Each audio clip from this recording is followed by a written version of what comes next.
Hi friends, welcome to talking films. నేను మీ భానుప్రకాష్.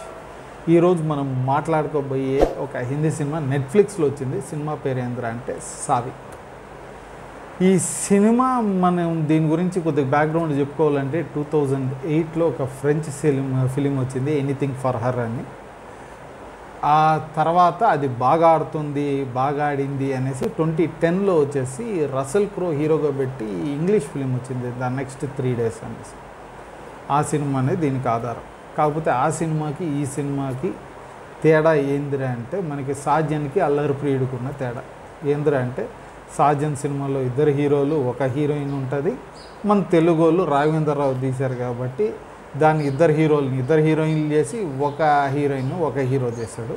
దీంట్లో కూడా అలాగే చేశాడు. ఏం చేశాడరా అంటే అక్కడ అబ్బాయి బదులు అమ్మాయిని, అమ్మాయి బదులు అబ్బాయిని చేశాడు. సరే, ఏం మారేది స్టోరీలో అంటే, స్టోరీకి వచ్చామంటే ఒక మంచి హ్యాపీ కపుల్ యూకేలో ఉంటారు.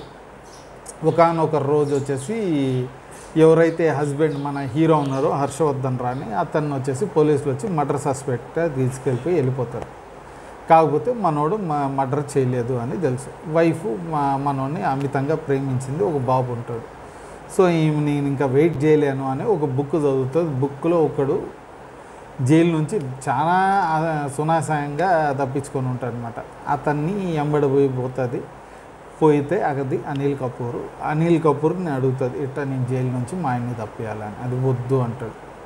లేదు, నేను తప్పియాలా అనేసి హస్బెండ్ని జైలు నుంచి ఎలా తప్పించి వీళ్ళు ఎలా పారిపోయారు, ఎక్కడికి పారిపోయారు అన్నది సినిమా అంతా. ఇంగ్లీష్ సినిమాలో మేల్ క్యారెక్టర్ కాబట్టి సపోర్టింగ్ క్యారెక్టర్ లేదు, దీంట్లో ఫీమేల్ క్యారెక్టర్ కాబట్టి అనిల్ కపూర్ క్యారెక్టర్ ఒకటి యాడ్ చేశారు, ఈమె ఒకటి అంతా చేయలేదు అనేసి. సో ఆ ఒక్క చేంజ్ అంటే దానివల్ల సినిమా మొత్తం చేంజ్ అయిపోయినట్టే కొద్దిగా. కాకపోతే స్టోరీ ఇది మనం చూస్తున్నప్పుడు ఇది ఆడో చూస్తున్నానే అనిపించింది, కానీ టక్కని మనము కొట్టంగానే రసల్ క్రో అని బాగా గుర్తుంది. ఎందుకంటే ఆ సినిమా నిజంగానే ఆ నెయిల్ బైటింగ్ థ్రిల్లర్ ఉంటుంది. ఎందుకంటే టువర్డ్స్ క్లైమాక్స్ వచ్చేటప్పుడు నువ్వు అట్లాంటి పెద్ద సిటీల్లో జైలు నుంచి తప్పించుకున్నావు అంటే గంటన్నర లోపల సిటీ మొత్తం లాక్డౌన్ చేసేస్తారు. ఎక్కడిదక్కడ మొత్తం నువ్వు బస్సు ట్రైన్ అన్నీ ఇది చేసేస్తారు. సో అప్పుడు కష్టం పోయే. సో దానికి ఏం చేయాలి అన్నది ఉంటుంది అనమాట. సో ఆ లాస్ట్ నెయిల్ బైటింగ్ ఇది ఉంటుంది, కానీ లాస్ట్ ½ an hour దాని ముందంతా మనకి కొద్దిగా డ్రామా తప్పించి మనకేముండదు. కాకపోతే హిందీలో చాలా బాగానే తీశారు అని మనం చెప్పుకోవచ్చు. ముఖ్యంగా వచ్చేసి ఆర్టిస్టులు దివ్య, తను చాలా బాగా చేసింది. అండ్ రానాది పెద్ద ఎక్కువ ఇదేం లేదనమాట. ఆయన జైలు వెళ్ళాడు, ఆయన యాక్చువల్గా మంచోడు. వాడిని జైలు నుంచి తప్పిస్తుందని కూడా మనోడికి తెలియదు. ఆ రేంజ్లో ఉంటుంది అనమాట.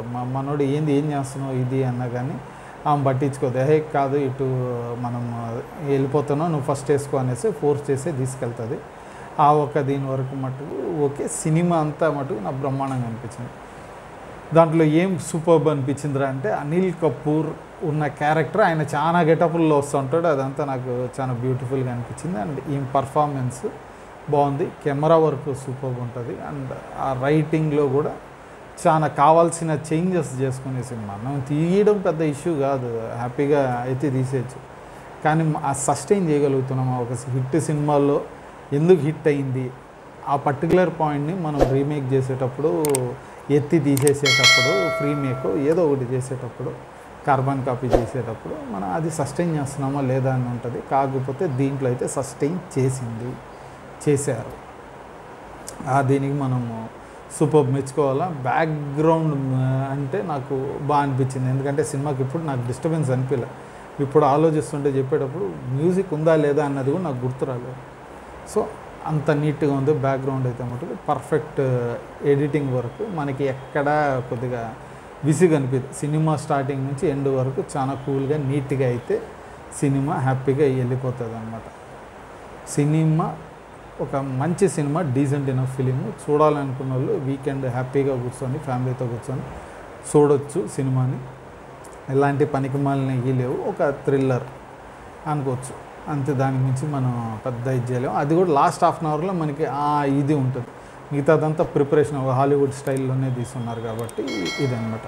చూడాలనుకున్న వాళ్ళు నెట్ఫ్లిక్స్లో ఉంది, సినిమా వెళ్ళి చూడండి. ఈ మూవీ గురించి ఇంతే. మనం ఇంకో మూవీ గురించి ఇంకో వీడియోలో మాట్లాడుకుందాం. అప్పుడు దాకా ఈ వీడియో మీకు నచ్చిందంటే లైక్ చేయండి, ఇంకా నచ్చిందంటే మీ ఫ్రెండ్స్తో షేర్ చేసుకోండి. ఇలాంటి వీడియోస్ మీకు ఇంకా కావాలంటే మటుకు మీరు మర్చిపోకుండా కింద ఉన్న సబ్స్క్రైబ్ బటన్ క్లిక్ చేయండి. అలాగే పక్కన ఉన్న బెల్ ఐకాన్ కూడా క్లిక్ చేశారంటే మా వీడియోస్ మీకు ఆన్ టైంలో వచ్చి చేరుతాయి. ఇంకో వీడియోలో కలుద్దాం. Bye and thank you.